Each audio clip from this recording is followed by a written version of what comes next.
صل علی محمد وآل محمد۔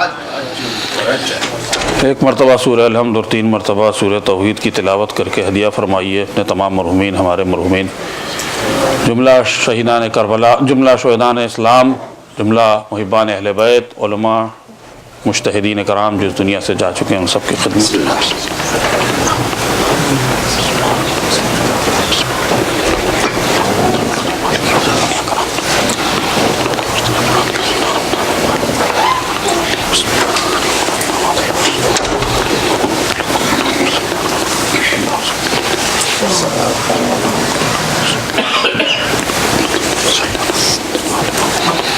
فاتحہ۔ بسم اللہ الرحمن الرحیم مالک یوم الدین ایاک نعبد و ایاک نستعین اهدنا الصراط المستقیم صراط الذین انعمت علیہم غیر المغضوب علیہم۔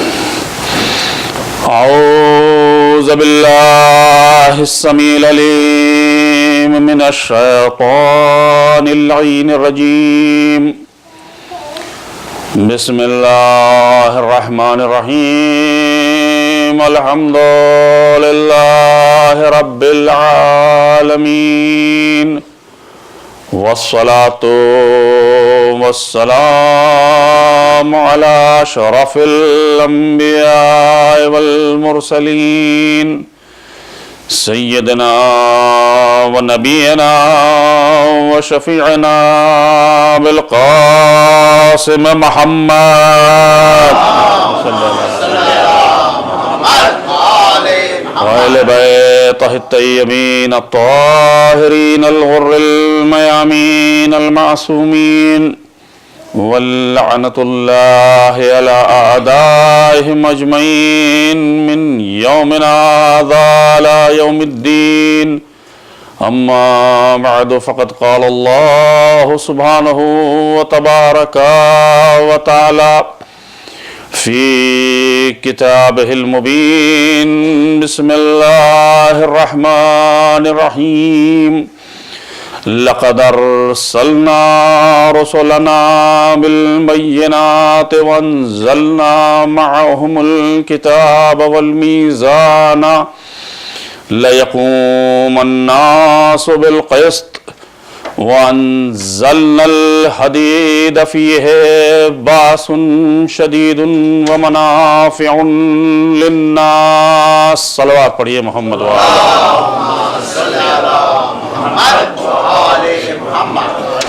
کچھ گزارشات ہیں آپ کی خدمت میں پیش کرنا چاہتا ہوں قبل اس کے کہ مجلس کے سلسلے میں کچھ عرض کروں، اور وہ اعلان ہو چکے ہیں، لیکن آپ کی یاد دہانی کے لیے پھر سے آپ کی خدمت میں بس یہ کہنا چاہوں گا کہ اگر دشمنان اہل بیت کا یہ تہیہ ہے کہ وہ ہم کو ختم کر دیں گے اور ہمارے قتل و غارت میں مسلسل وہ مشغول رہیں گے، تو ہمارا بھی یہ تہیہ ہے کہ جتنا وہ ہم کو برباد کرنے کی کوشش کریں گے اتنا ہی ہم ان لوگوں کو، ان شہداء کے خانوادوں کو، ان کے یتیموں کو اور ان کی بیواؤں کو آباد کرنے میں لگ جائیں گے۔ ہم یہ ثابت کر دیں گے کہ ہم زندہ قوم ہیں، ہم مظلوم ضرور ہیں لیکن ظلم ہوا ہے، اور اس ظلم کا یقیناً اللہ قصاص ان سے لے لے گا، لیکن جو لوگ بچ گئے ہیں ظلم سے ان کی بہرحال زندگی ہے، ان کی بہرحال ضروریات ہیں، ان کی بہرحال نشو و نما اور تربیت ہے، اور اس کے لیے ہم سب کی ضرورت ہے۔ تو یہ تہیہ جو کیا گیا ہے کوئٹہ کے لیے، یہ ایسا نہیں ہے کہ صرف ایک اپیل ہے، یہ آپ کی طرف سے احتجاجاً کام ہونا چاہیے کہ اگر تم نے ہم کو برباد کرنے کی کوشش کی ہے تو ہم سب مل کے ان کو جن کے اوپر ظلم کیا ہے ان کو ہم پھر سے آباد کر دیں گے۔ تو لہٰذا اس میں ہر طریقے سے آپ حضرات شامل ہوئیے اور کوشش کیجئے کہ جتنا سے زیادہ سے زیادہ آپ کر سکیں، آپ نہ کر سکیں تو آپ کے جاننے والے کر سکیں۔ ایک مومن دوسرے مومن کو نیکی کی طرف اگر بلائے گا تو اس کو بھی ثواب ملے گا، اور جو آیا ہے اس کو بھی ثواب ملے گا۔ تو اس میں آپ حضرات شامل ہوئیے۔ دوسری کوشش جو نیو جرسی میں ہو رہی ہے اور میرے چلنے سے پہلے ہی ہو گئی تھی، یعنی 4 نومبر کی صبح نیو جرسی ٹرن پائک ایک بہت بزی ہائی وے ہے، جو حضرات گئے ہیں وہ جانتے ہیں، جو نہیں گئے ان کو میں بتا دوں کہ وہ نیویارک ایئرپورٹ کے پاس جو ایگزٹ ہے 13A، وہاں سے تقریباً سارا ٹریفک جو نیو یارک جاتا ہے وہ گزرتا ہے، بہت بزی جگہ ہے، اور وہیں سے اصل میں ٹریفک شروع ہی ہوتا ہے، جس سے گھنٹوں لگ جاتے ہیں بعض وقت نیو یارک میں پہنچنے کے لیے۔ وہاں پر بل بورڈ کی یہ تحریک چلائی گئی ہے، اور اس میں بھی شامل تھا، ظاہر ہے کہ اچھا کام تھا کہ جہاں ہم امام حسین کے سلسلے میں کچھ چیزیں اس بل بورڈ پر پیش کرتے ہیں۔ الیکٹرانک بل بورڈ ہے، وہ بدلتا رہتا ہے تھوڑے سیکنڈز کے بعد، لیکن اس میں امام حسین کا پیغام، امام حسین سے متعلق چیزوں کو پیش کیا جا رہا ہے۔ ایک آرگنائزیشن نیو جرسی کی اس پہ کام کر رہی ہے، آپ حضرات اس میں بھی تعاون کی پوری کوشش کیجیے تاکہ یہ پیغام صرف ہم تک محدود نہ رہے بلکہ غیر قوموں تک بھی امام حسین کا پیغام پہنچ سکے۔ تو اس لیے آپ سے گزارش ہے کہ اس میں بھی آپ حضرات شرکت فرمائیں۔ ایک صلوات پڑھیے محمد۔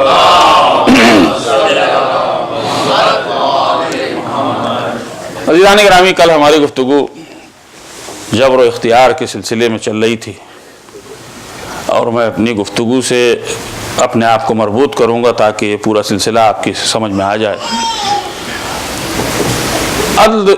عدل ایک خود اپنے آپ میں ایک صفت ہے، کہ پروردگار کی صفت ہے، اور بہرحال مسلمانوں میں یہ بحثیں ضرور ہیں کہ آیا خدا کی طرف سے ہی عدل ہے، یا ایسا بھی ہے کہ خدا عدل کے علاوہ، نیکیوں کے علاوہ، اچھائیوں کے علاوہ بری چیزوں کا بھی استغفر اللہ سورس یا منبع ہے۔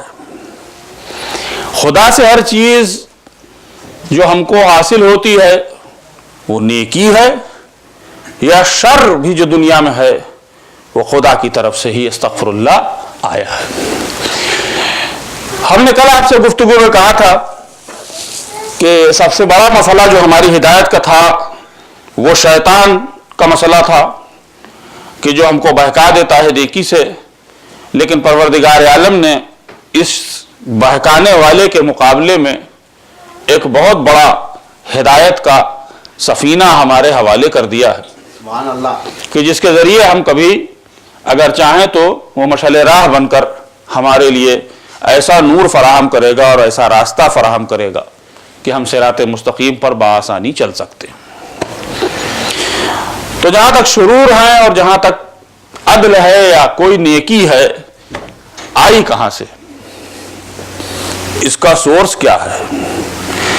اللہ کے سلسلے میں چونکہ مختلف فرقوں نے مختلف نظریے قائم کیے، تو اس میں سے میں نے آپ سے عرض کیا تھا کہ ہم یہ کہتے ہیں کہ اللہ عادل ہے، لیکن دوسرے فرقے ایسے بھی ہیں جو یہ کہتے ہیں کہ اللہ کو ہم نہ عدل کے اس پیمانے پر تول سکتے ہیں، نہ اللہ کے لیے یہ کہہ سکتے ہیں کہ وہ نیکی کرتا ہے، یا کسی جو اچھی اقدار کے قوانین ہیں اس کے تحت وہ آتا ہے۔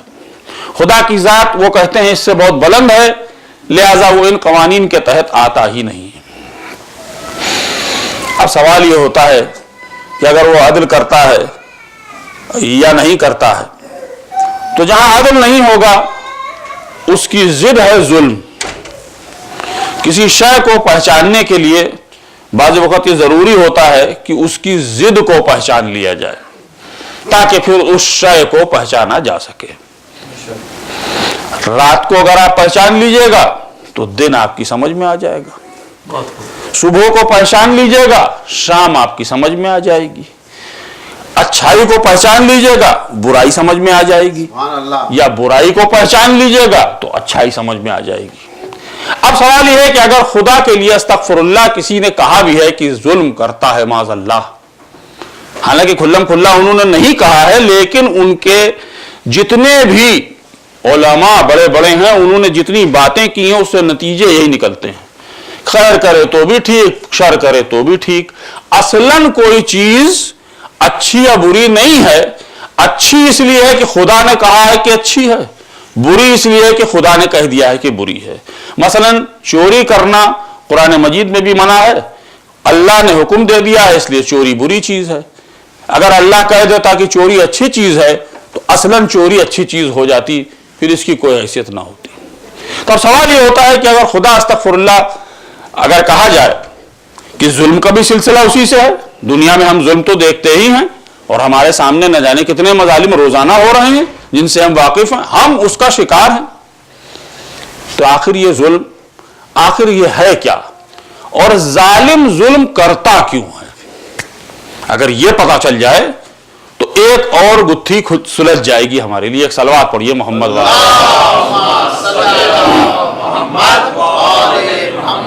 اب اس میں آپ اگر آپ واقف ہیں، ہمارے دور میں ایک سے ایک ظالم گزر چکے ہیں، جب سے ہم نے اور آپ نے ہوش سنبھالا ہے، جو میرے بزرگ ہیں وہ ان سے بھی بہتر، مجھ سے بھی بہتر جانتے ہیں۔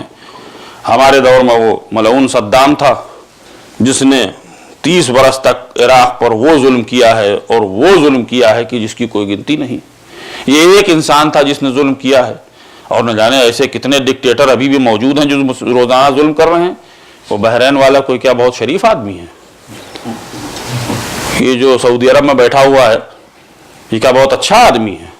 اس پر سے شور یہ بھی مچایا جاتا ہے کہ ہم خلافت قائم کریں گے ویسے ہی جیسے پہلے تھی۔ تو اس بات کا تو احساس ہے کہ سقیفائی خلافت نے دم توڑ دیا ہے، اب یہ مردے کو پھر سے زندہ کرنے کی کوشش کی جا رہی ہے۔ تو اس کے لیے تلاش کیا جا رہا ہے کہ بنائیں گے، ہم خلیفہ بنانا چاہتے ہیں، خلافت کو پھر سے لانا چاہتے ہیں، تو بنائیے بھائی، آپ کو روکا کس نے؟ جب آپ پہلے بنا رہے تھے تب تو ہم آپ سے روکنے گئے تھے نہیں، وہاں تو ہم پہنچے ہی نہیں تھے، آپ نے بنا لیا تھا۔ آج آپ کو کون مخل ہے آپ کے درمیان میں جو آپ بنا نہیں رہے؟ بنائیے، ہم بھی دیکھیں کیسا بنا کے لاتے ہیں آپ۔ جو پہلا بنا کے لائے تھے اس کو بھی جانتے ہیں، آج جو بنائیں گے اس کو بھی ہم جانتے ہیں کیسا ہوگا۔ ایک المیہ بڑا مشکل مسئلہ یہ ہے، آپ ذرا کبھی اس پہ غور کیجئے گا کہ جو پہلا بنا تھا اس کے لیے جو بعد میں دلائل پیش کیے گئے، اس میں کہا گیا کہ اہل حل و عقد اگر کسی کی بیعت کر لیں تو وہ بیعت ہو جائے گی۔ پہلے شروع یہ ہوا کہ انہیں تو اجماع ہو گیا تھا، لیکن جب بتایا گیا کہ اجماع کس قسم کا اجماع تھا کہ جس میں نامور صحابی رسول موجود ہی نہیں تھے۔ ابتداءً جہاں اجماع ہو رہا تھا سقیفہ میں، وہاں آپ بتائیے کہ صحابی رسول کتنے تھے اور وہاں سے باہر کتنے تھے؟ تو ظاہر ہے کہ اجماع نہیں ہوا تھا۔ تو انہوں نے کہا نہیں، اجماع کی بھی ضرورت نہیں ہے۔ پھر ہوتے ہوتے بات وہاں تک پہنچی کہ ایک صاحب سے دوسرے صاحب نے کہا کہ حضور آپ ہاتھ بڑھائیں اور میں آپ کے ہاتھ پہ بیعت کر لوں۔ اب یہ اہل حل و عقد بنے ہیں، تو کہا گیا کہ بس اگر یہ کر لیں تو کافی ہے۔ الحمدللہ آج ہر ملک میں ایک سے ایک خلیفہ بننے کو بھی تیار ہوگا، اور ایک سے ایک اہل حل و عقد تو موجود ہیں۔ تو بنائیے گا، شروع کیجئے، ان میں کمپٹیشن تو ہم دیکھیں کون سا بنتا ہے آخر، کیونکہ ہر ملک اپنا ایک بنا کے تیار کر لے گا، پھر ان میں لڑائی ہوگی کہ ہمارا والا ٹھیک ہے کہ تمہارا والا ٹھیک ہے۔ تو ایک مسئلہ بہت بڑا اپنے آپ کھڑا ہو جائے گا اور اس میں بہت جنگ ہوگی۔ تو حقیقتاً یہ ہے کہ جب اس کی زندگی ظلم و استبداد کی پوری تاریخ پڑھ لیجئے خلافت کی، تو نتیجہ یہی نکلتا ہے کہ مسلمان آج بھی تیار نہیں ہے خلیفہ بنانے کو، اور جو اللہ نے خلیفۃ اللہ بنا کے بھیجا تھا اس کے ماننے والے آج بھی اس کی خلافت سے مطمئن ہیں، چاہے اس کو دیکھیں یا نہ دیکھیں۔ صلوات پڑھیے محمد وآل محمد۔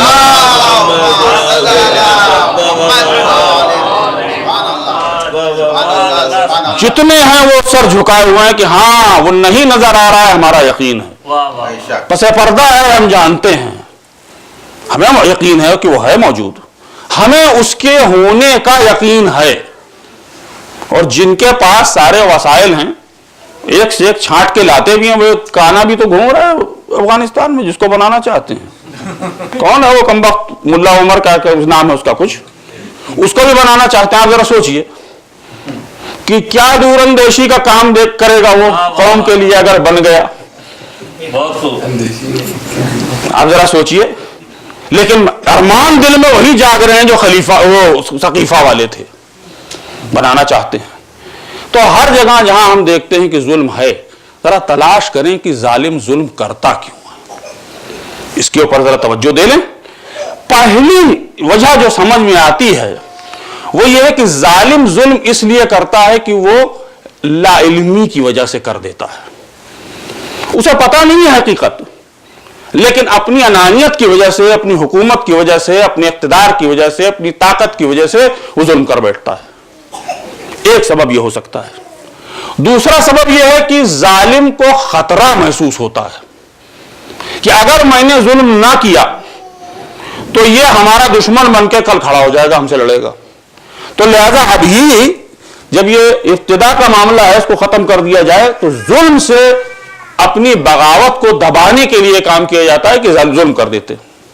صدام نے جانے کتنوں کو مارا ہے اسی وجہ سے کہ کل کو ایسا نہ ہو کہ ہمارے خلاف بغاوت ہو جائے، تو لہذا ظالم اس لیے ظلم کرتا ہے۔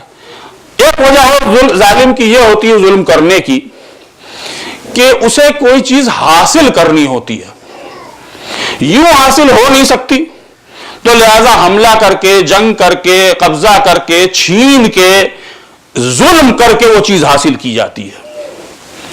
اسی لیے وہ کویت گیا بھی تھا، عراق سے اچھا خلا بیٹھا ہوا تھا، تیل کے کنویں میں بیٹھا تھا، آرام کر رہا تھا، لیکن اس کو لالچ پیدا ہو گئی، اور اسی لیے یہ بھی گئے تھے کہ ہو نہ ہو اس کو مار پیٹ کے ہم بھی کچھ تیل بنا لیں گے اپنا۔ تو حضور والا پیشانی پہ تیل تو نکل آیا، وہاں سے تیل نہ نکل کے آیا۔ ایک صلوات پڑھیے محمد وآل محمد۔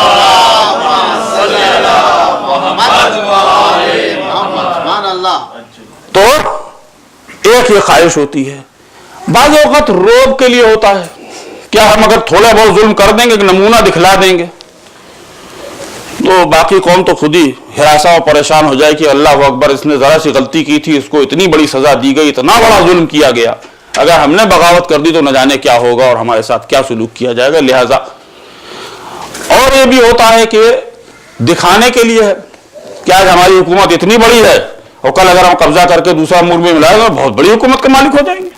لالچ جو ہے اس سے مطمئن نہیں ہے، اس سے زیادہ حاصل کرنے کے لیے ظلم کر رہے ہیں۔ یہ جتنی بھی وجوہات ہیں یہی ظلم کا باعث بنتی ہیں۔ اس کے علاوہ ایک اور ہوتی ہے انسان کی ذاتی خباثت، اس کا کوئی علاج نہیں ہے۔ خبیث انسان ظلم کرے بنا چین نہیں پاتا۔ کچھ ہوتے ہیں، حجاج ابن یوسف تھا تاریخ میں کہ جو شام کو کہتا تھا کہ صبح سے لے کر کے شام تک میں نے کسی محب علی کا خون نہیں بہایا ہے تو میرا دل نہیں لگ رہا ہے۔ یہ خباثت اس کی ذاتی خباثت تھی، ورنہ اس کے پاس حکومت، طاقت، اقتدار سب ملا ہوا تھا۔ یزید اور اس کے علاوہ بنی امیہ کے جو خلیفہ بعد کے بنے، انہوں نے اس کی بڑی کمک کی تھی، بڑی مدد کی تھی۔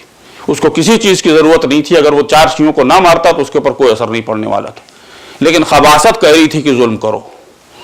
ان تمام چیزوں کی وجہ سے ظالم ظلم کرتا ہے، نتیجہ یہی نکل رہا ہے۔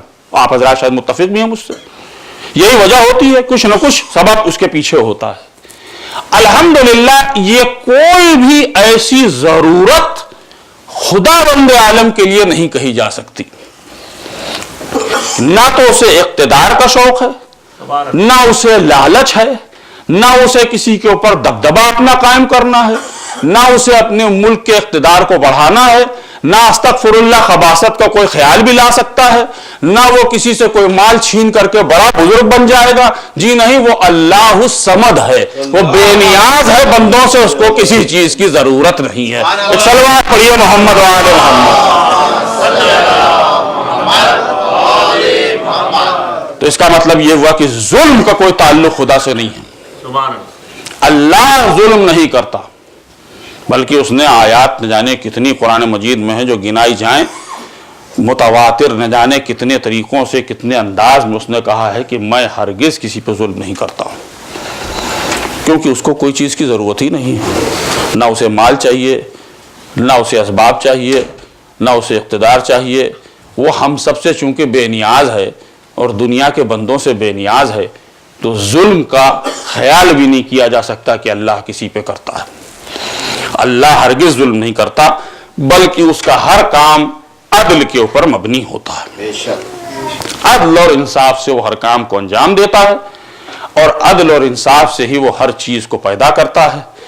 ہر چیز کو بنانے کے لیے اس کے پاس ایک مقصد ہوتا ہے، بے مقصد اللہ کا کوئی کام نہیں ہوتا ہے۔ ہم لوگوں کا تو ہو سکتا ہے، خدا کا نہیں، اور ہم میں بھی جس کا ہو، دنیا اس کو احمق کہتی ہے۔ میں سڑک پہ چلا جا رہا تھا, ایک صاحب چلے آ رہے تھے ہمارے جاننے والے. کہاں جا رہے ہیں؟ کہیں نہیں, بس ایسے ہی. ارے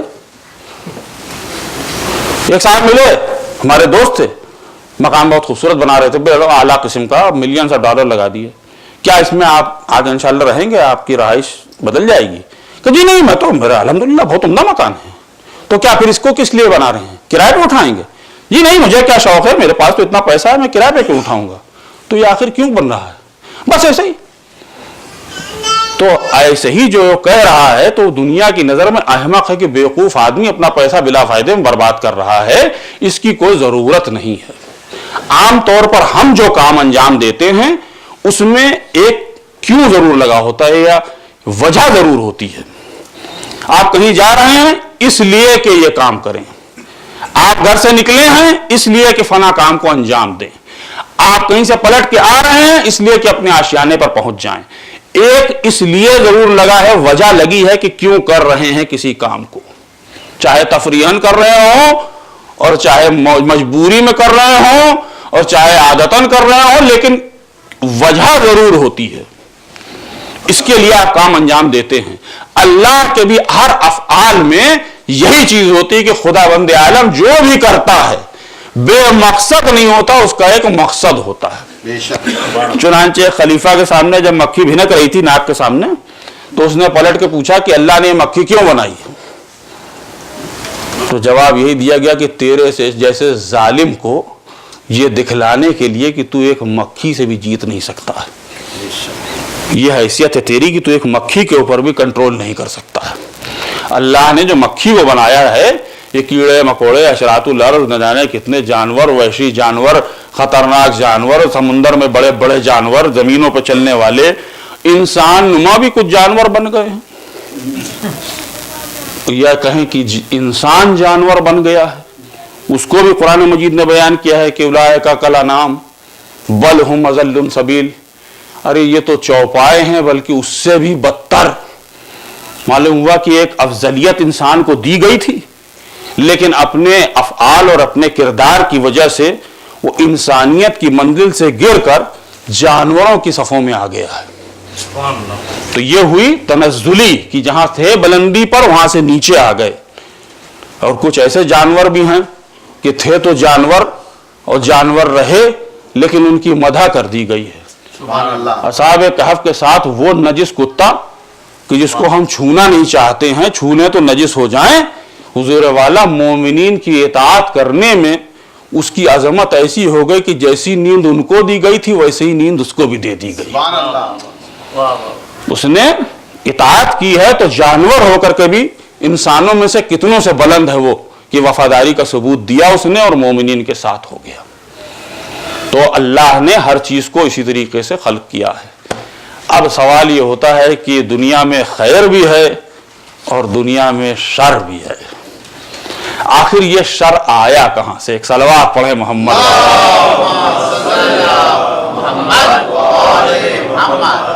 خیر کو تو ہم سمجھ لیتے ہیں, ہم جانتے ہیں کہ خیر کیا ہے.